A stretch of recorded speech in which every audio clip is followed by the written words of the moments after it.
Hey, what it do, sports spoiler? Welcome to the Real Untouchable podcast with me, Ray Diggs. I got a great segment for you all. I want to talk about NFL Week 5 post-game talk and how the San Francisco 49ers destroy, punish the Dallas Cowboys in prime time. Hey, man, but hey, before I get started, hey, make sure y'all hit the like button, the subscribe button, and the share button. Hey, listen, also give me your feedback on what you all think about this segment. But hey, let's talk. Let's go ahead and jump into this thing and let's talk about it. It's so blessed, man, to be back, man. It's so happy. I'm so happy to be back to be talking about sports. But hey, let's go ahead and jump into the 49ers destroying the Cowboys. They pretty much beat up on the 40. They pretty much beat up on the Cowboys 42-10, and the game wasn't even close. Dak Prescott threw 3 picks. Brock Purdy threw 4 touchdowns, 3 to George Kittles, and they pretty much controlled Christian McCaffrey. So that's the crazy thing. But the 49ers, this team right here on the defensive side, pretty much dominated this game.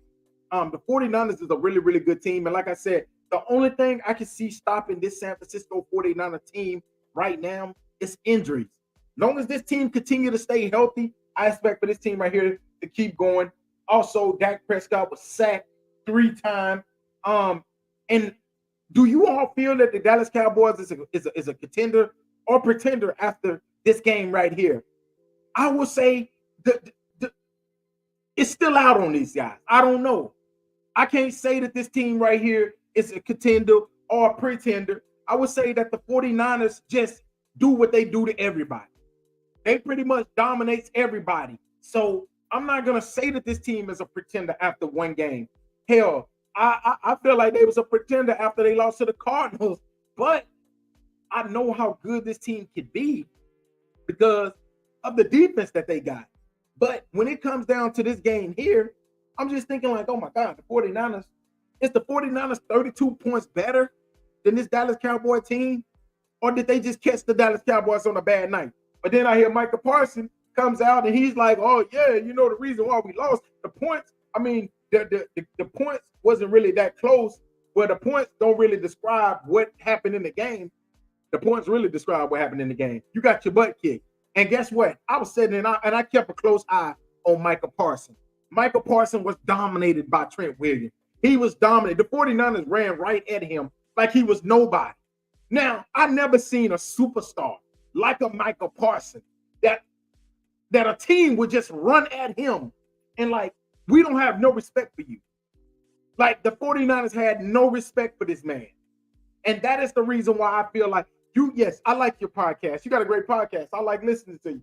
But is it too early in your career to have a podcast every week? You're talking about different teams, but you're not preparing. You come out here the last 3 games, you hadn't had 1 sack.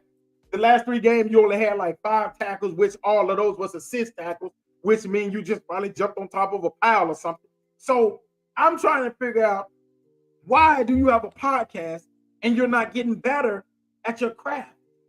That's the issue that I got with Micah Parsons. He's a hell of a player, but you have to maximize your talent and in the back end, win a Super Bowl, and then you can have a podcast. You can have as many podcasts as you want once you win 1 Super Bowl. But the way you was destroyed against the 49ers, I just don't understand how you could come out and then you're mad at George Kittle because he had on a shirt that say F Dallas Cowboys. Yes, that's what I would say too. Because guess what? It's F you until you can beat us. Because guess what? It's like a big bully in the playground. You got a big bully in the playground and you want to beat that bully. And then you want to go home and you cry to your mom, Mommy, the bully beat me up. Yes, the bully did beat you up. And they're going to keep beating you up until you do something about it. You want to go into your studio, like my studio, like we got here. You want to go into your studio and you want to cry and, oh yeah, you made this personal. Fool, it's football. It's been personal. You are playing a sport where you are running full speed and hitting and running full speed into another person head on. It's been personal. You thought that y'all was friends. Yeah, y'all are friends off the field. But when it comes down to you getting on that field, that 100 yards of football field, everything is personal. And I'm glad George Kittle did that to you. I'm glad that he had F Dallas on the front of his shirt, because that's exactly how the 49ers feel about y'all. Because if I come out there and we beat a team 42-10, That's the same thing I'm going to say. I'm going to be like, man, fuck this team. This team ain't nobody. Y'all sit back on your podcast. Your owner sit back on his podcast, and y'all sitting up there on your high mountain where everybody looking up. You know, when you come down here to the 49ers, this is exactly what we're going to do to y'all. And guess what? We going for home field. And if we get home field, y'all got to come back to San Francisco again to play us in a playoff game. Expect the same thing again. Because I don't think it's going to be any more. I think it might be maybe instead of 42-10, it might be 32-17. That's all I see.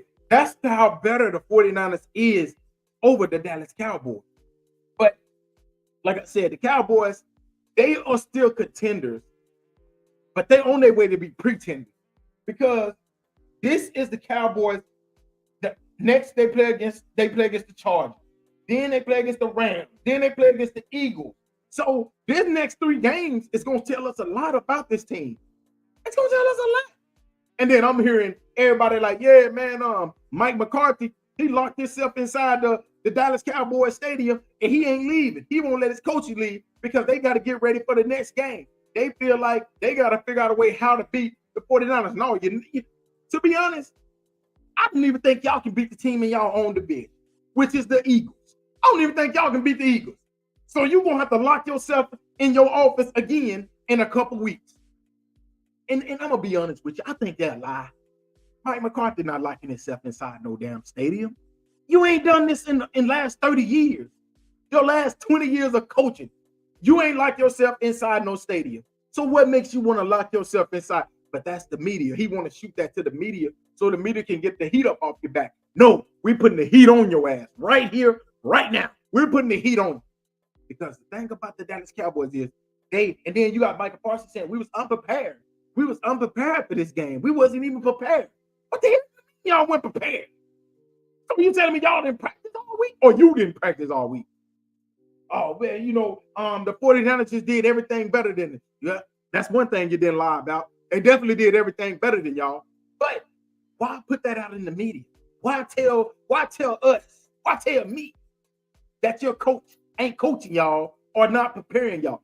That just pretty much tell me that at the end of this season, if this Cowboy team don't go far in the playoffs, he is gone. He's gone. Yes. Mike McCarthy is gone. Because who's going to be the scapegoat next time? We know who was the scapegoat this time, which is who was the scapegoat?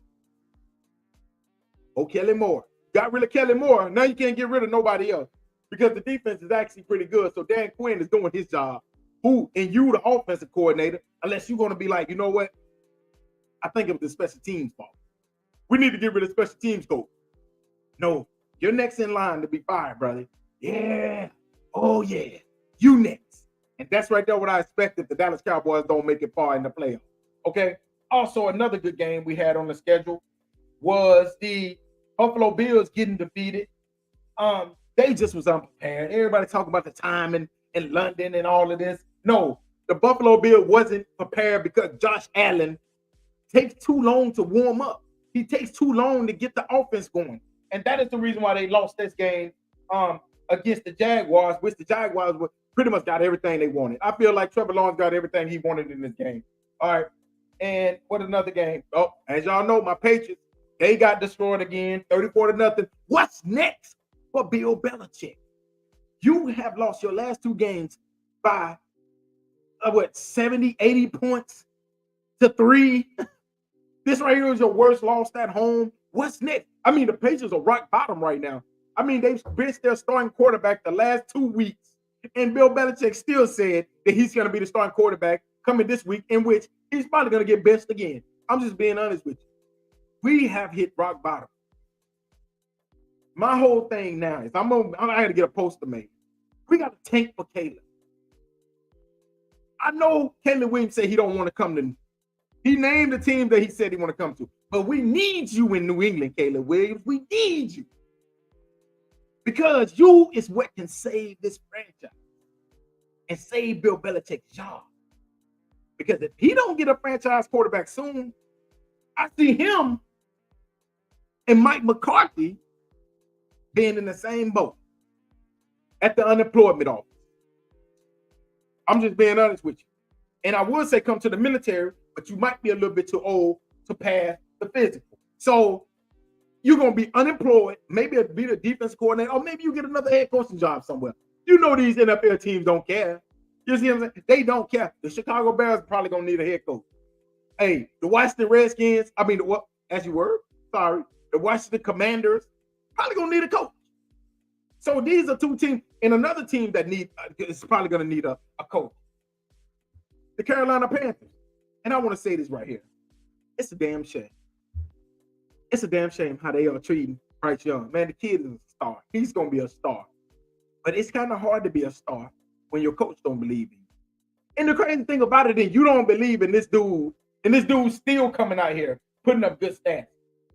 The man have thrown 4 touchdowns. No, he's thrown 4 touchdowns, 5 interceptions. Okay, 750 yards as a rookie quarterback. I think he missed a game. I don't think he played number like a few games. He missed. He only played 4 games. So what? Bryce Young, we seen Bryce Young be Houdini, but it's hard to be Houdini when you ain't got no weapons around you. It's hard to be Houdini when your running backs combined for 99 yards. One of your running backs had 35, the other one had 32, and the other one had 27. So 99 yards by 3 running backs. Your star wide receiver is Adam Thielen, in which the Vikings didn't even want him no more. And I'm not saying Adam Thielen is not good, because he's probably still a good second or third wide receiver, but he's their best receiver. So you telling me that you telling me that I'm failing as a team, as a quarterback, but you not giving me nothing, no weapons, no nothing. At least and then they was like, oh, the head coach wanted CJ Stroud. CJ Stroud is in a good situation down there in Houston. Not saying that he's a better quarterback than Bryce Young, because I don't think he's a better quarterback. I don't think he's a better quarterback than Bryce Young. Just my opinion. But give the kid a chance. Don't ruin the kid this early in his career. He's only 22-year-old rookie. That if you put weapons around him, I honestly feel like this kid is gonna light the league up. And if you don't, then you're gonna continue to get what you've been getting. But hopefully they can get rid of this coach, get in there somebody that actually believe in their quarterback, and so he can continue to grow. All right, but in the end, I love Bryce Young. I think Bryce Young is a fucking stud. I think he's going to be a star in this league, but he needs the right coach. And if your coach don't believe in you, it's kind of like your family don't believe in you. You see what I'm saying? Like, that's supposed to be family. And you don't believe in me? Carolina Panthers save this guy quick and get that coach the hell out of town. Okay? We had the Miami Dolphins pretty much continue what they normally continue. They're 4-1. Beating the New York Giants 31-16. The Eagles beating the Rams 23-14 to continue to be undefeated in the league. Them and the 49ers. Those are 2 good teams. But the other game that I wanted to talk about, actually, let's talk about the Chiefs Vikings. As Chiefs do what they normally do. This is what I don't understand. The Chiefs win the game 27-20. But as y'all know, the Vikings was on their way to score. When it was 27-20, it was a pass interference in the end zone. The referee didn't call nothing, but this right here is what I tell y'all. The NFL want to see Patrick Mahomes and the Kansas City Chiefs win. That's the only reason I can think of that this team right here allowed them to do all of these pass interference, never get called, but you let somebody even think about touching this team in the late moments of the Super Bowl, in an earlier game, where if you touch them, it's guaranteed going to be pass interference or defensive holding, one of them. But when they do the same against other teams, you throw the flag and then you pick it up. I just don't understand. And that's right there why I tell y'all, stop betting when it comes to the Kansas City Chiefs, because they want the Kansas City Chiefs to win at any cost. So guess what they're going to do? They're going to make sure that they get every call for them to win that game. Okay, we have the Jets and Broncos. As you all know, Sean Payton had a lot to say about the Broncos early in the season. Sean Payton had a lot to say about the Jets. Nathaniel Hackett said Nathaniel Hackett was one of the worst coaches in history. one of Nathaniel Hackett didn't do nothing wrong, but Nathaniel Hackett is on the Jets coaching staff, and they ended up beating the Denver Broncos. And guess who old Sean Payton blamed it on? If he didn't blame it on old Russell Wilson. But Russell Wilson had a pretty good game. The guy was 20 for 31, 186 yards, 2 touchdowns. He was sacked 4 times. He also had 7 carries for 49 yards. And he only had one, he fumbled twice, but he lost 1. So he basically had 1 turnover. So you telling me that 1 turnover lost you the game? And that's why I keep telling y'all, the dude is one of the most overrated coaches in the NFL. He's been overrated. He's basically been a product of a veteran, a really, really good quarterback, in which Drew Brees was a really, really good quarterback. And that's why everybody thinks, oh, Sean Payton is a genius. Sean Payton is an offensive genius. Now y'all see, Sean Payton was just a below average coach at best. And he actually got a hell of a quarterback that carried him for all those years. And when he realized that quarterback was going to retire, what did he do? Take a health. Oh, I got health issues. I need to step away from the game for a year. What the hell do a year do? All right, you step away for a year, and then you get a monster contract to come back to coach. You go to the Denver Broncos. You throw shots at that former coach, and now, little behold, y'all are 1-4, just like they were. And to be honest, that team last year was way better than this team right here, because hell, they didn't get 70 hung on them. Okay, they didn't lose all of these games. They definitely wouldn't have lost to the Jets. And the Jets quarterback had 1 interception, but Bryce Hall ran for almost 200 yards on him. But you want to know something? I'm glad that Sean Payton is going. And the crazy thing about it is, hey, look, oh my God. Man, these dudes had 6 fumbles. There's no reason why they lost the game. They had 6 fumbles. Okay, when you got 6 fumbles, think about it. P. Ryan fumble. Mims fumble. Okay, you know what I'm saying? Russell Wilson had 1 fumble. Where the rest of the fumbles was at? You had 6 fumble recoveries. So let's see how many turnovers you had. And this ain't got nothing to do with Russell Wilson. You had 3 turnovers, and they had 2 turnovers. So that tells me that this is coaching. That's 70-point loss. That's 70 to 20, 70 to 30. That 50-point loss, that was coaching. Sean Payton, that's you. But nobody want to speak on that. Because you want to know why? Because Sean Payton is in the first year of his contract. And guess who the scapegoat is? Oh, yes. Oh, Russell Wilson. Russell Wilson is the scapegoat. We're going to pin Russell Wilson as the scapegoat because I can't be fired. I'm in the first year of a monster contract. Russell Wilson is the scapegoat because, hey, we can lose all our games, go 1-16 or 2-15, and then we can get us a franchise quarterback like a Drake May, like a Caleb Williams, and then everything will be okay. But in the end, it's going to show. Y'all have a below average at best head coach, which is Sean Payton, who's going to continue to throw everybody he can under the bus when the issue is when he looks in the mirror, he sees that he is the real life issue of the Denver Broncos. And the reason why this team is 1-4 right now, because this team is quitting on Sean Payton. They're just quitting on him. But hey, let's just think that the ownership is going to put Russell Wilson, he's the scapegoat. Okay, and also I want to talk about WNBA, man. I'm going to throw the WNBA in here as well. As you all know, the New York Liberty will face off. The game 2 will be tonight against the Las Vegas Aces. The Aces won game 1, 99-82. Breanna Stewart of New York had 21 points and 9 rebounds. But Las Vegas, they had 3 players with 20-plus points. And then Asia Wilson had 19 and 8. So, of course, you most likely going to lose the game.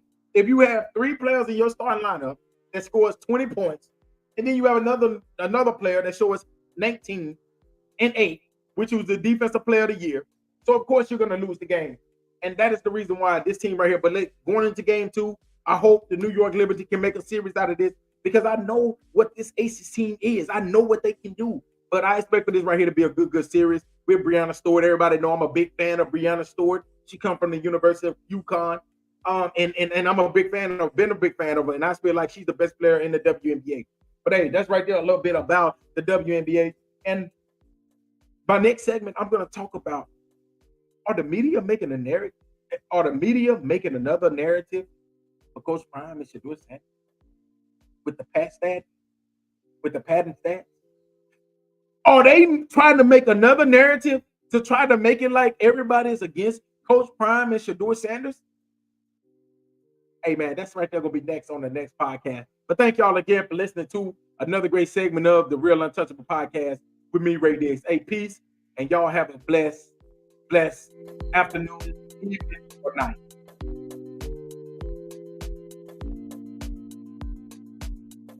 Peace.